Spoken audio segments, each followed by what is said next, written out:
Alpha team in contact. Crawling through dirt and springing to action. These Ukrainian soldiers are working with members of the U.S. Army as part of training exercises meant to modernize Ukraine's National Guard. At a military base in western Ukraine, soldiers of the U.S. 173rd Airborne Brigade are instructing Ukrainian National Guardsmen in techniques designed to help them in the fight against Russian-backed militants.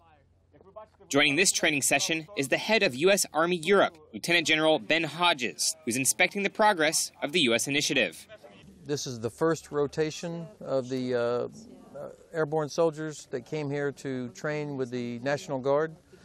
We have 2 more rotations after this, and so I wanted to see how we're doing in the first rotation, to see what we've learned and to see what adjustments we need to make for the future rotation. So that was my primary purpose for coming.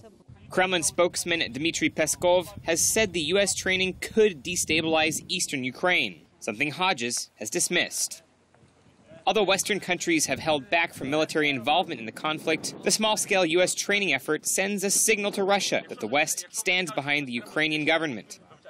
I think the American soldiers are very adaptive, and they have already developed a close relationship with the National Guard, Ukrainian National Guard soldiers, and you can see from the facilities, I mean, they're making good use of what's available here.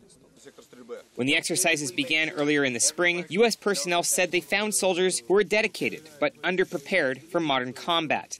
The Ukrainian reservists here are taught everything from medical training to spotting improvised bombs, from searching buildings to close assault. The U.S. training program, dubbed Fearless Guardian, is scheduled to last 6 months, with 3 groups of about 300 Ukrainian soldiers each receiving 8 weeks of training, with a focus on defensive rather than offensive techniques.